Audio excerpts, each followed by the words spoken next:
the British invasion's based on youth born in the mid-30s and early 40s that discovered these blues records when they were 12 and 13 in the 50s, and thus once they became of age in the early 60s, they emulated it. Led Zeppelin, Eric Clapton, Mick Jagger. It's weird, like one of the best harp players that I know is Mick Jagger.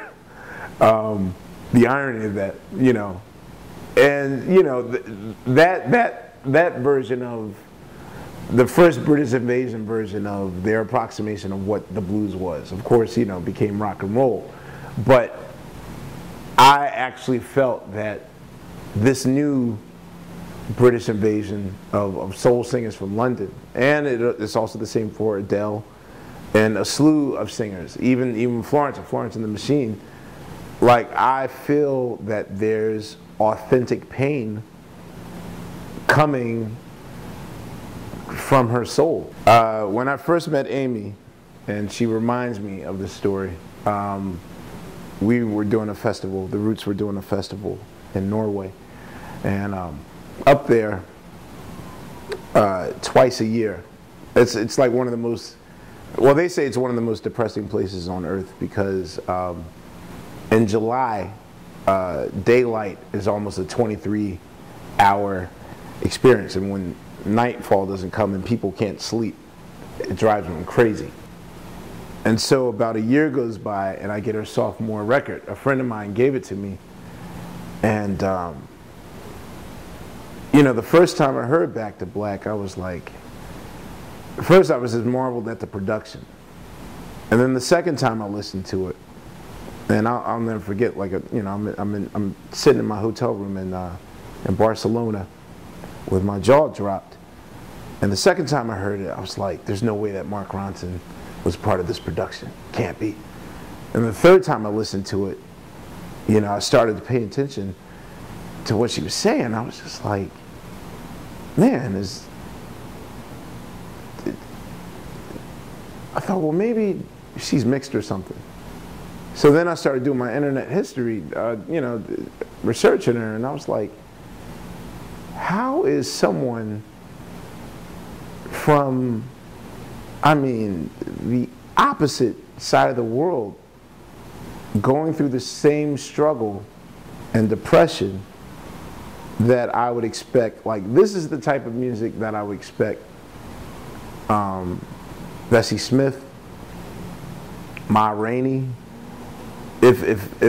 or even Billie Holiday, for them, if they were absolutely just picked up and transported to contemporary times and still made music.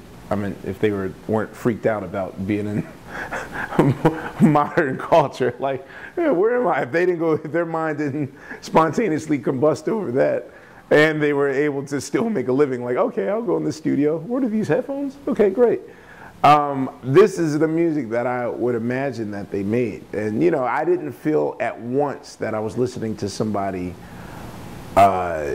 mimic, you know, what they heard an American artist do. I'm not saying that I was shocked. I was saddened by her departure, but, you know, when I was listening to Back to Black, you know, I instantly thought it was just a kind of an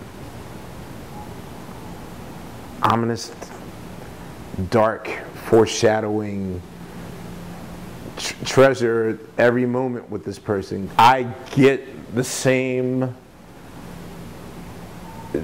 dark, ghoulish feeling when I hear Gary Clark, industry nights, like, where, you know, they debuted him, and a lot of people were like looking at my face to be like, okay, if Ahmir likes this, then I know it's cool to like this. And, you know, I was trying to explain to people, like, yo, like, you guys don't understand. Like, he is a very rare endangered species right now. Like, I never thought that I would see an authentic master younger than me, black person singing the blues. Like if a white guy, if you told me like some 16-year-old has the whole Delta blues shtick down to a science, I wouldn't have been surprised at all. Of course, like that's expected. But I did not expect a black person to fall into the lineage of a black art form.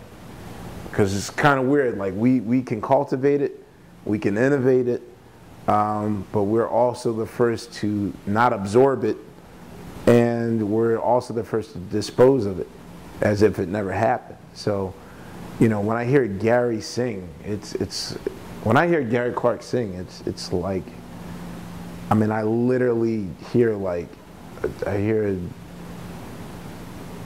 know it's crazy to say this, and I have to be extreme when I say it, but I literally hear like the shoe shine box of my forefathers. Like I hear that struggle in his voice.